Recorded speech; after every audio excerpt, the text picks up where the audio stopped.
Graça e paz. Estamos aqui começando o 24º dia do nosso propósito, que estamos estudando o livro O Caminho para a Presença de Deus. Já estamos aqui no 24º, para a glória do Senhor. Estou muito feliz que estamos finalizando quase a semana, a 5ª semana, que tem como o título Uma Nova Geração para Refletir a Glória de Deus. Glória a Deus, né? Que tema top. Estou muito feliz por isso. E o tema de hoje é: permaneça obstinado ou disponha-se a ser quebrantado. De novo, permaneça obstinado ou disponha-se a ser quebrantado. E o texto-chave é Mateus, capítulo 21, versículo 44, que diz assim: todo aquele que tropeçar nesta pedra será destruído, e aqueles sobre os quais ela cair serão reduzidos a pó. Jesus é a pedra de tropeço, e seu processo de quebrantamento poderia ser comparado a um treinador domando um cavalo de guerra. Um cavalo não está apto para a batalha até que ele seja domado. Embora possa ser mais forte, mais ligeiro e mais dotado que os outros cavalos, ele não pode servir até que obedeça. Uau, isso é top, né? É mais ou menos o que acontece conosco. Então, nós muitas vezes não nos rendemos facilmente. Não, precisa bater, né? Igual aqui, um cavalo para ser domado, muitas vezes ele apanha muito, né? Então, ser quebrantado não quer dizer ser enfraquecido.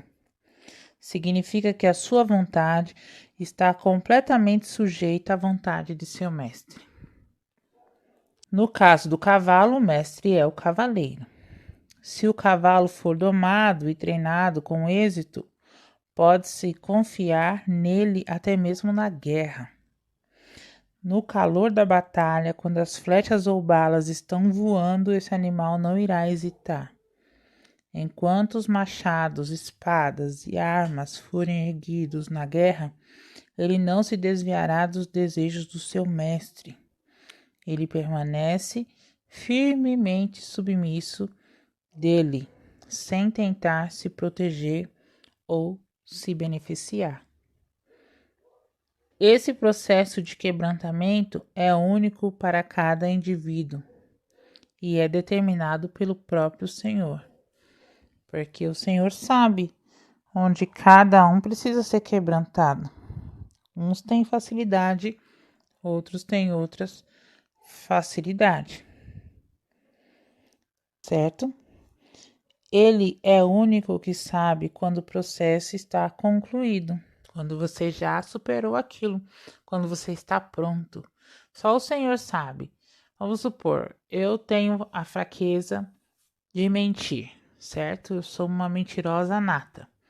Eu me converto e aí o Senhor tem que me ajustar. O que vai acontecer?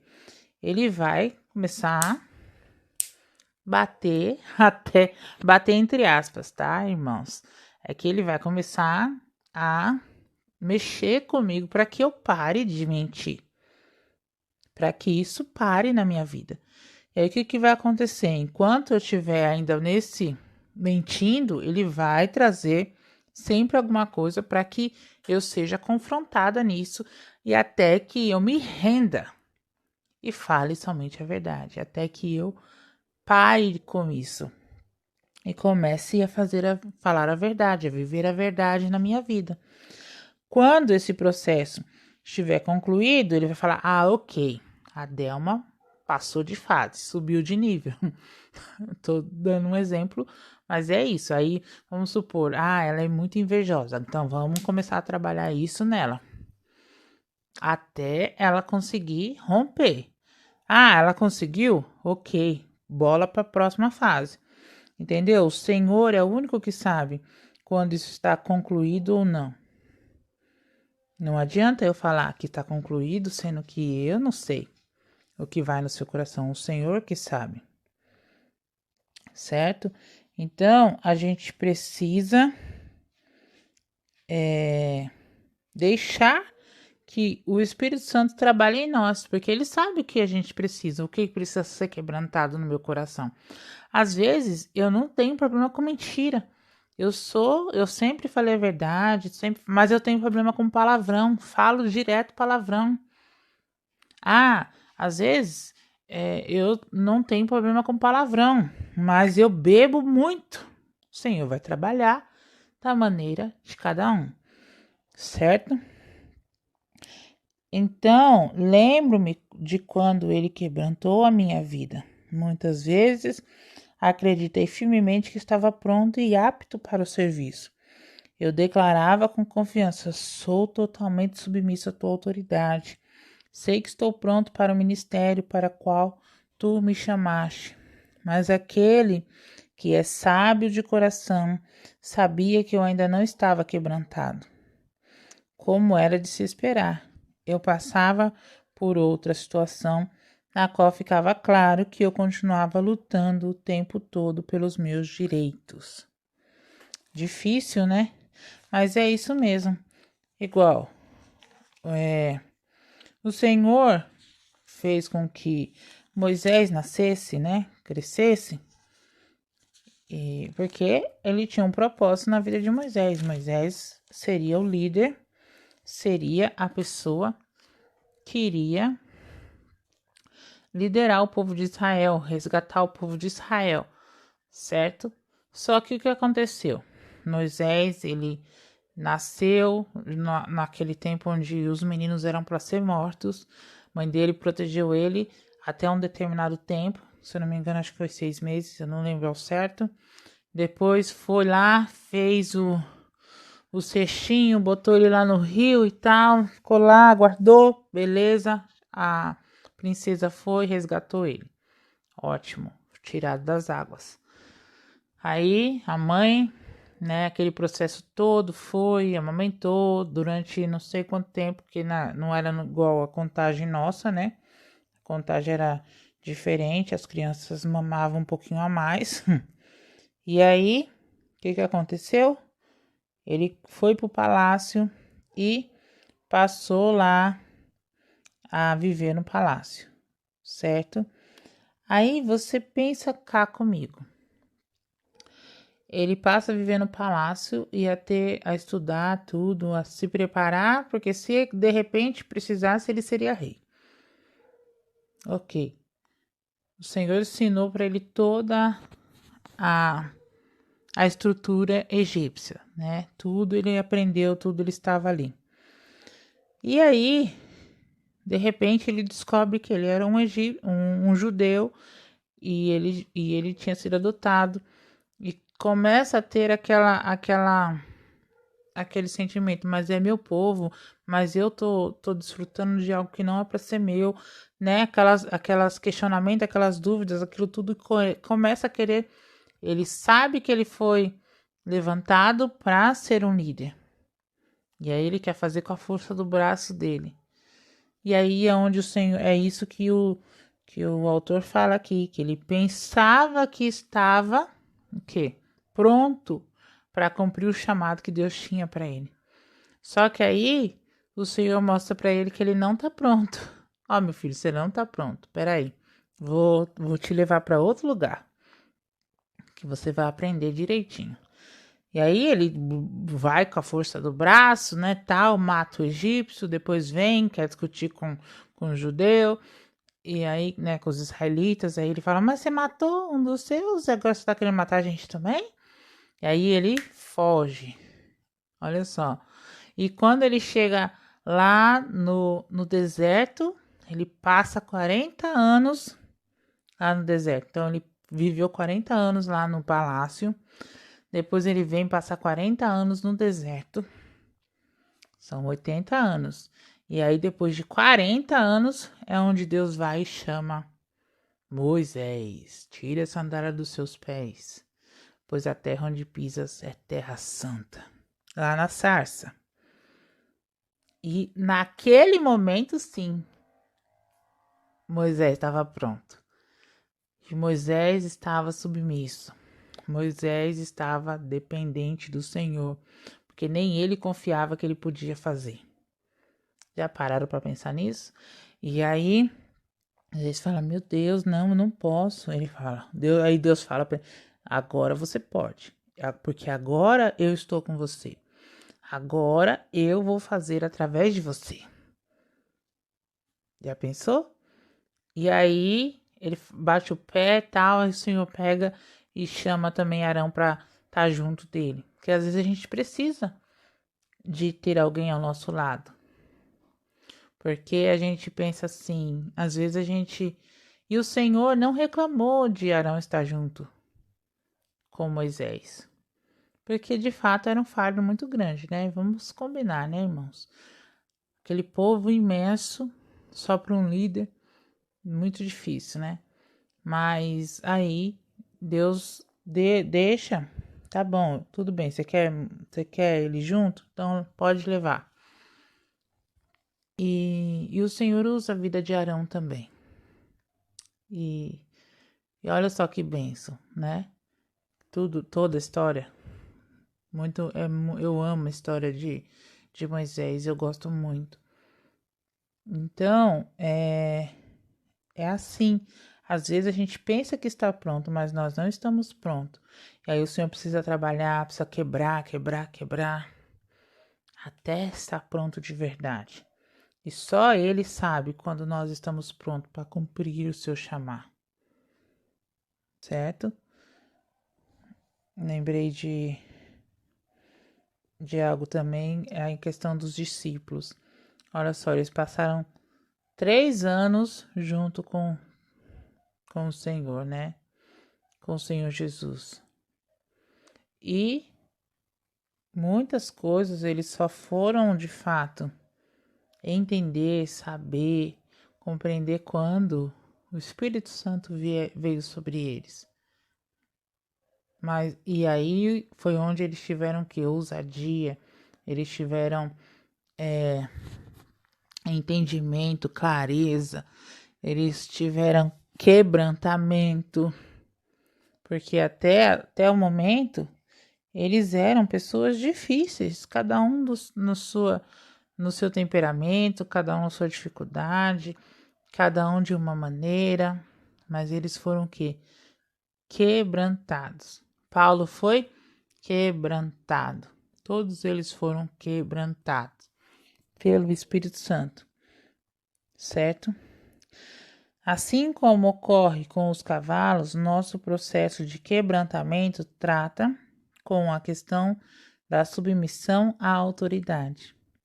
Essa autoridade pode ser autoridade direta de Deus ou uma autoridade delegada por ele.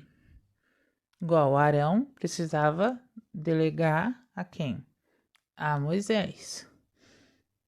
Isso não importa, porque toda autoridade vem dele. Aqui, ó, Romanos 3, 1 e 2. Obedeçam às autoridades governamentais, porque Deus foi quem estabeleceu todas elas. Não há governo em parte alguma que Deus não tenha colocado no poder. Portanto, aqueles que se recusam a obedecer às autoridades estão se recusando a obedecer a Deus, e o castigo virá sobre eles.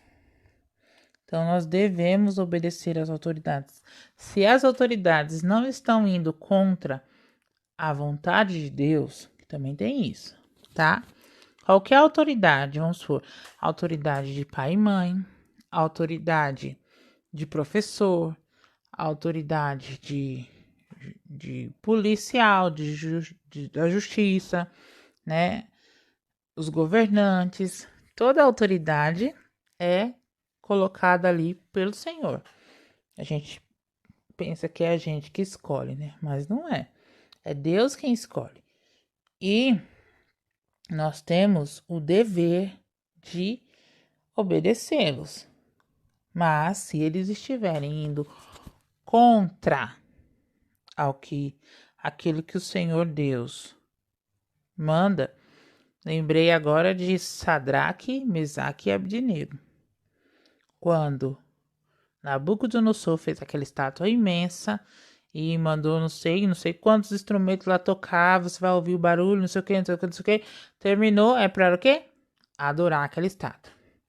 E os únicos que ficaram ali em pé, não adoraram a estátua, foi Sadraque, Mesaque e Abdenego. E ainda eles se manteram ali firme e fortes. Não, a gente não deve adorar. Não, a gente não vai adorar. Porque nós só adoramos ao único Deus. Então vocês vão ser jogados no fogo. Pô, tudo bem. Ele é Deus e ele vai nos livrar. E se ele não livrar, ele continua sendo Deus. Pronto, firme assim. Então, ele não se rendeu à vontade do Nabucodonosor, que estava indo totalmente contra a vontade de Deus. As outras coisas ele estava fazendo. Mas aquilo que vai contra a vontade de Deus está totalmente fora de cogitação. E é isso que o Senhor fala para nós. Nós devemos, sim, obediência, respeito, né? Orar pelas autoridades. Nós não podemos recusar de obedecer, porque nós estaremos recusando obedecer a Deus. Mas aquilo que não for a favor, aquilo que não for, que for contra a vontade de Deus, nós precisamos permanecer, lembrar que Deus está acima de todos. No entanto, aqui, Deus sabe qual é o processo perfeito para cada um de nós. Deus estabeleceu 2 reis que servem como ilustração para o processo de quebrantamento: Saul e Davi. Saul representava o desejo do povo de ter um rei, o que refletia com precisão aquilo pelo qual o coração rebelde deles clamava. Saul nunca passou pelo processo de quebrantamento. Sua vida é um exemplo trágico de um homem não quebrantado, que recebeu autoridade e poder. Saul usou essa autoridade e os dons dados por Deus para promover seus próprios propósitos. Saul estava ali para agradar a si próprio e agradar o povo, tá?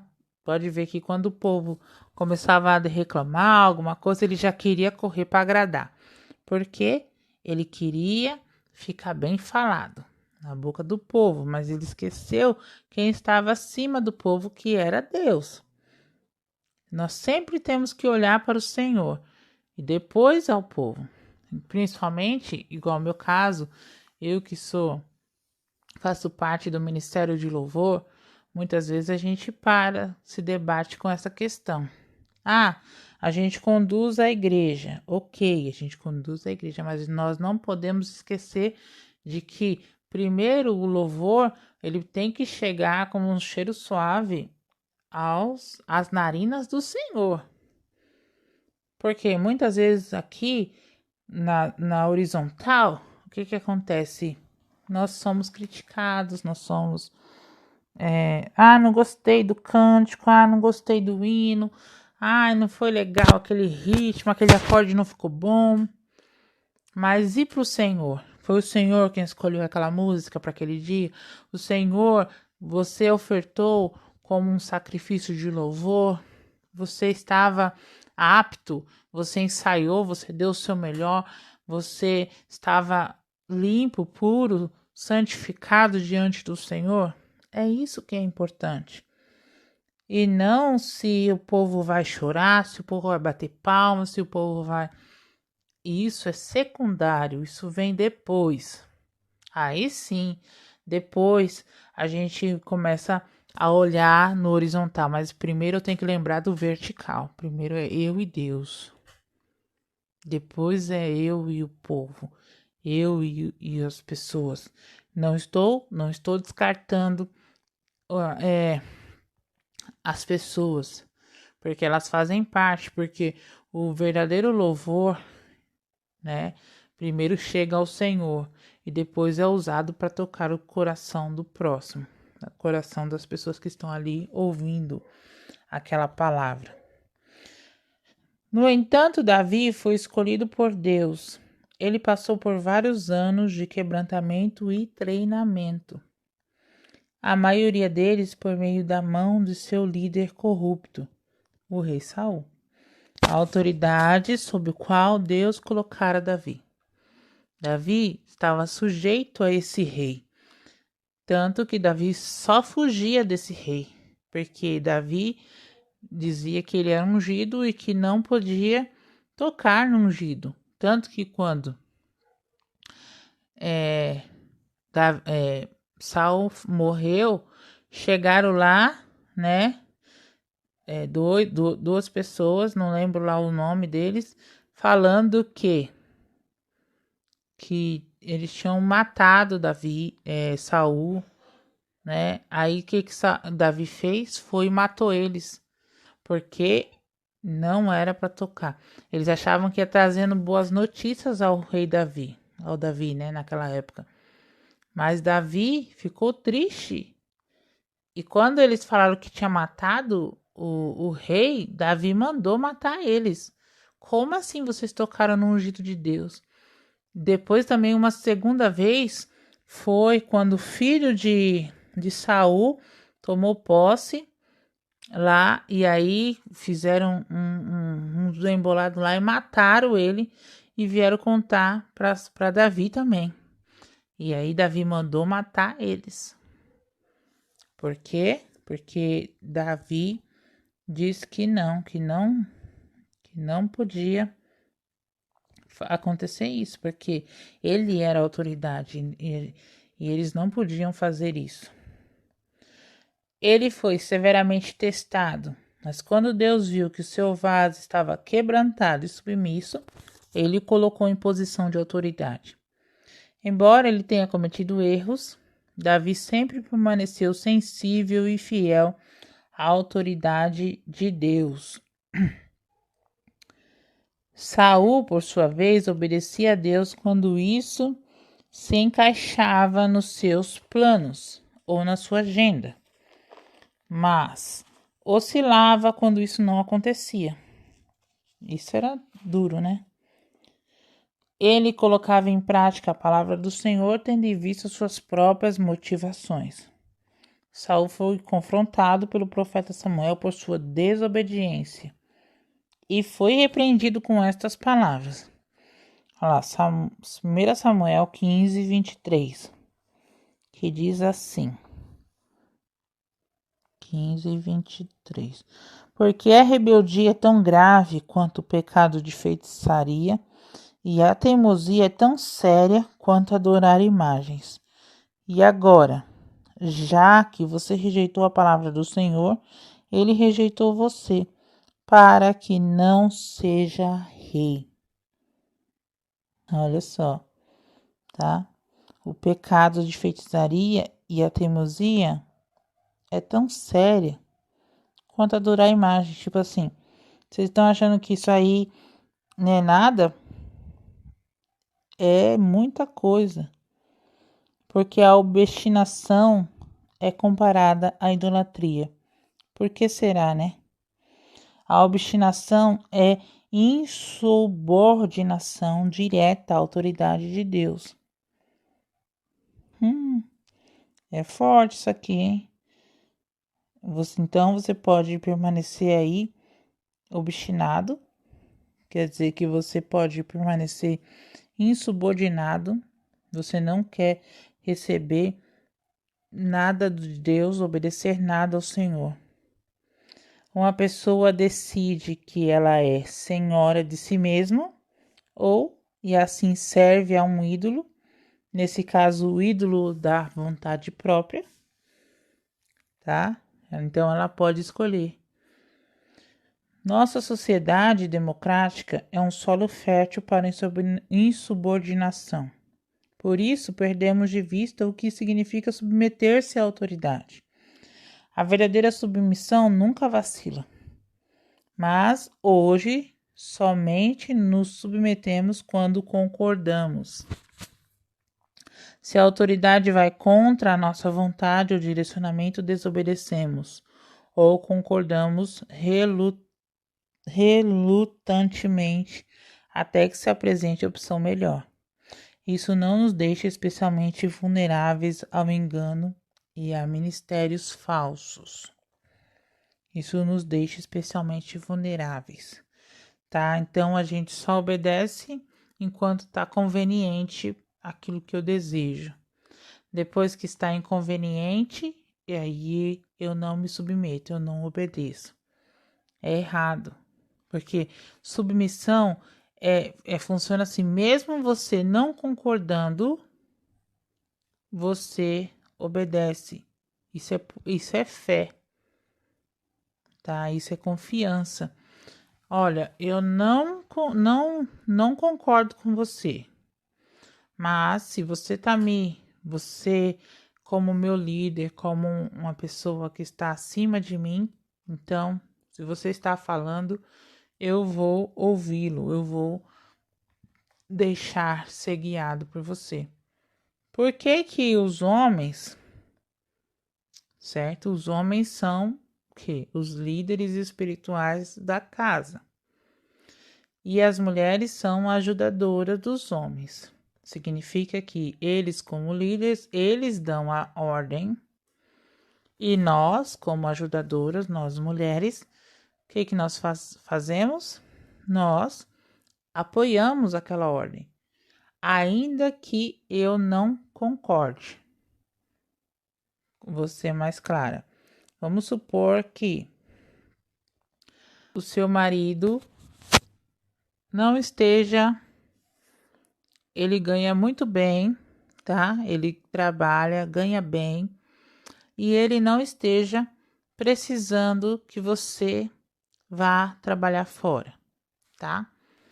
Só que você quer trabalhar fora, só que você acha que vai ser bom para você, você deseja, aí você fala com ele.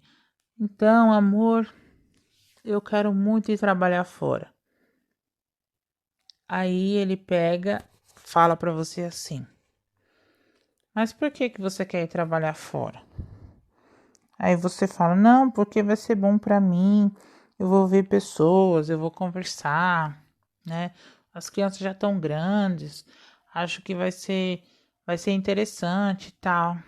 Aí ele pega e fala assim para você: amor, eu não desejo que você vai trabalhar fora, porque vai desestruturar toda a nossa família, né? Vai desestruturar, você vai se cansar muito mais, porque você vai ter mais coisas a fazer, e a nossa família vai ficar desajustada. As crianças, mesmo estando grandes, elas precisam de você perto, porque tem toda a logística de, de, de trabalho das crianças, da escola e tal. Ele fala qualquer coisa aí pra você. Aí você pega e fala assim: ai, eu não concordo. Só que aí você fala assim pra ele: amor, eu não concordo com você, porque você tá só olhando, só na visão da casa, da família, mas está esquecendo de mim.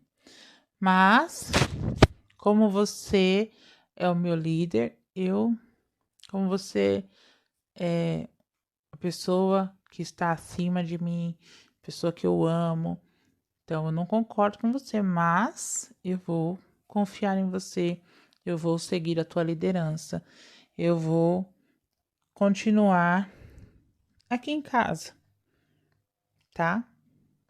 Ai, tudo bem, tá bom, amor, tal. Isso foi o quê?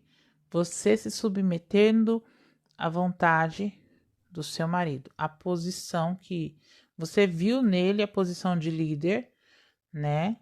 E confiou no que ele tá te falando, ok?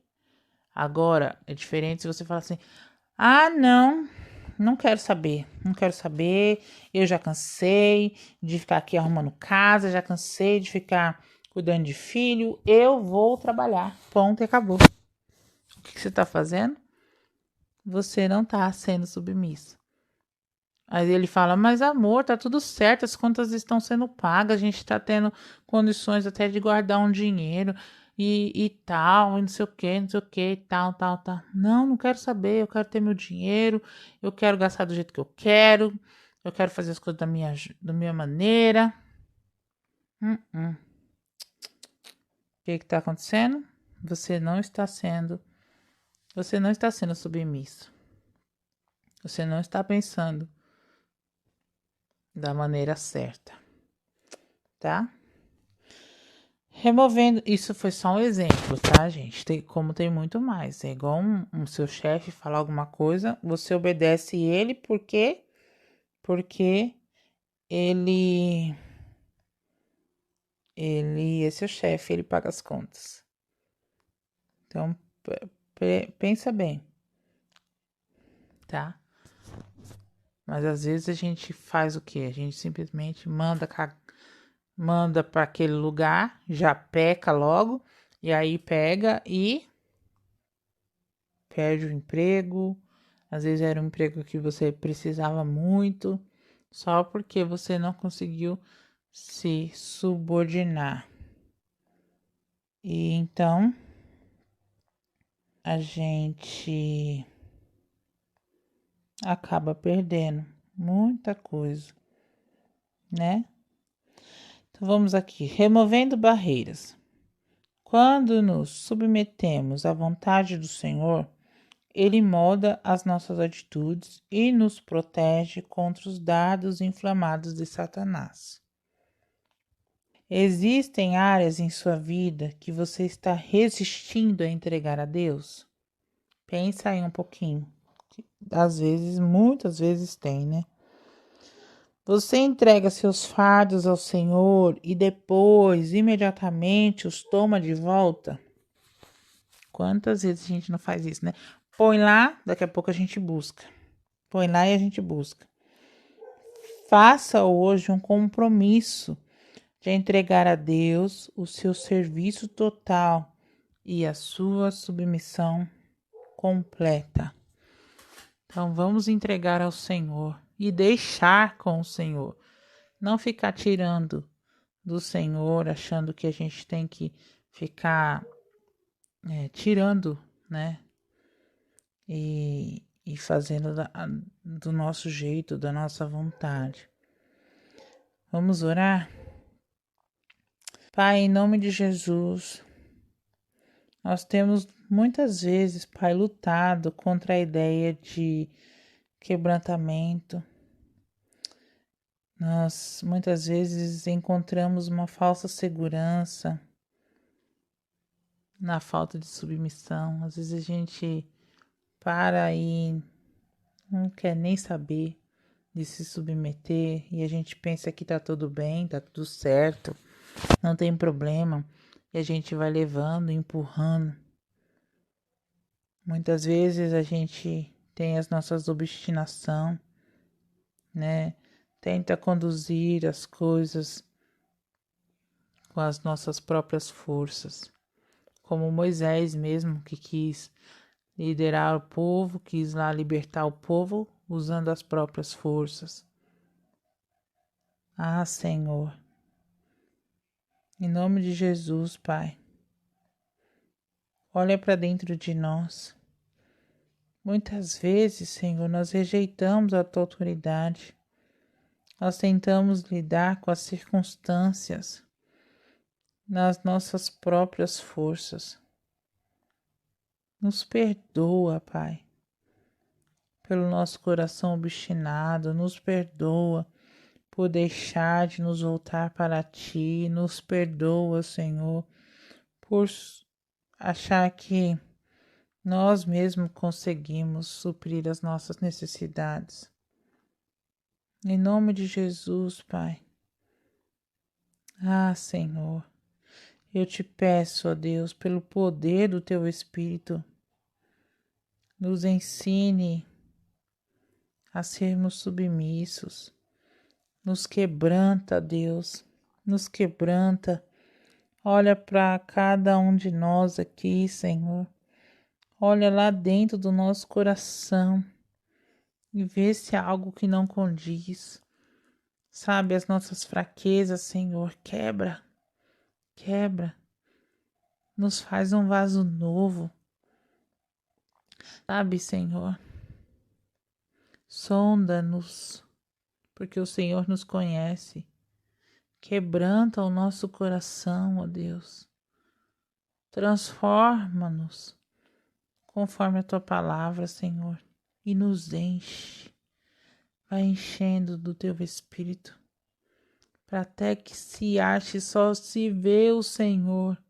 Aí sim, usa-nos, ó Pai, porque nós vamos estar preparados para ouvir a tua voz, cumprir o teu chamado. E o Senhor vai nos usar como farol, como flecha. Oh, aleluia. O Senhor vai nos usar, o Senhor vai nos mostrar para a honra e para a tua glória. Nós vamos refletir a tua glória. Oh Deus eterno, em nome de Jesus, Pai, nós queremos aqui, ó, no caminho para a tua presença, Senhor, ansiar por ser um vaso novo, um vaso de bênção. Faze-me vaso de bênção, Senhor, vaso que leve a mensagem de amor. Eis-me submisso para o teu serviço, tudo consagro-te agora, Senhor. Senhor, para ser esse vaso é importante, ó Deus, deixar que o Senhor quebre todos os pedacinhos, tudo aquilo que não condiz com a tua vontade, tudo aquilo que não condiz, ó Deus. Nós queremos trocar de fardos com o Senhor, queremos, ó Deus, que o Senhor nos dê os fardos leves, porque a tua palavra diz que os teus fardos são leves. Ó Deus, em nome de Jesus, tira essas pedras, esses monturos, esses entulhos das nossas costas. Eu quero te entregar, ó Deus, essas pedras que não têm valor, essas pedras, ó Deus, que só tá me trazendo peso, Pai. Em nome de Jesus, porque eu quero, ó Deus, brilhar. Eu quero, ó Deus, me encher dessas pedras preciosas que o Senhor já colocou sobre a minha vida e eu quero brilhar, brilhar para a honra e para a glória do Senhor. Assim como está escrito na tua palavra, ó Deus, que nós vamos ser luz, nós vamos brilhar, ó Deus, e as pessoas vão ver, não porque somos melhores, mas porque nós vamos mostrar a tua palavra, nós vamos mostrar a palavra da vida, Senhor. Nós vamos brilhar entre eles como as estrelas do universo, Pai. Para que isso, ó Deus, para que as pessoas vejam uma vida pura, uma vida imaculada, nós vamos ser filhos do Senhor, somos filhos do Senhor no mundo em trevas, cheios de gente desonestas e obstinadas, mas nós vamos estar aqui, ó Deus. A tua oração foi para que o Senhor, para que Deus não nos tirasse do mundo, a oração de Jesus, mas para que o Senhor nos livrasse do mal. Em nome de Jesus, Pai, que nós possamos, ó Deus, ser esse vaso na mão do oleiro. Quebra a minha vida e faz-a de novo. Eu quero ser, Senhor amado. Eu quero ser, ó Deus, um vaso novo, um vaso novo, um vaso, Deus, que vai ser útil, um vaso que vai estar transbordante do Teu Espírito Santo. um vaso que vai estar de uma maneira transbordante, ao ponto de estar jorrando mais e mais do Senhor, água viva que jorra, sabe, Senhor, é assim que eu quero me sentir, não porque eu sou melhor que qualquer pessoa, não, mas porque o Senhor vai derramar sobre nós o teu Espírito. Derrama, Senhor, sobre nós o teu poder, a tua graça. Em nome de Jesus, ó Pai, como parte desse processo de treinamento, eu reconheço, Pai, que o quebrantamento é parte da jornada. Ser quebrantado, Senhor, faz parte disso tudo, porque não adianta nada a gente continuar seguindo aqui essa jornada e nada, não ter mudança nenhuma na minha vida, não ter mudança nenhuma na vida dessas pessoas que estão aqui conosco. Não, Senhor, isso não é verdade, porque o Senhor tem mudança para nós, tem transformação, tem renovação, tem, ó Pai, algo novo. Sonda-me, Senhor, quebranta-me. Depois de quebranta-me, o Senhor vai transformar, porque o Senhor vai colocar, vai nos fazer conforme a tua vontade. Por isso que é ser um vaso novo. O Senhor vai quebrar esse vaso velho, essa coisa velha, essas pedras velhas. O Senhor vai tirar de mim e vai me fazer preciosa nas tuas mãos. Em nome de Jesus, Pai, estou disposta, Deus, a me render e a me entregar nas tuas mãos, Senhor, porque eu sei que o Senhor tem algo maravilhoso sobre nós, o Senhor tem algo para fazer nas nossas vidas e o Senhor precisa que nós nos rendemos, o Senhor precisa que nós nos entregamos para que a vontade do Senhor seja feita sobre as nossas vidas, em nome de Jesus, Senhor. Olha para dentro de nós, ó Deus, e tira, Pai, qualquer obstinação.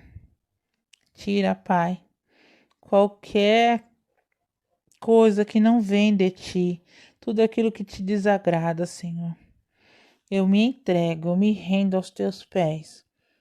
E que cada um aqui possa se render aos teus pés, ó Pai, e reconhecer que o Senhor é a autoridade, que o Senhor é o nosso Deus, que o Senhor é maior do que qualquer coisa. Obrigada, Pai, por tudo. E obrigada pelo teu amor, pela tua mansidão, pela tua bondade, pela tua misericórdia. Em nome de Jesus. Amém. Louvado seja Deus. Ai, glória a Deus, né? Glória a Deus. Que felicidade. E luz para o seu caminho hoje, a leitura de hoje se encontra em Mateus, capítulo 8, verso de 5 ao versículo 13, e Romanos, capítulo 13. Leia essas referências, medite. O Senhor tem algo grandioso para mim e para você. Em nome de Jesus e até amanhã.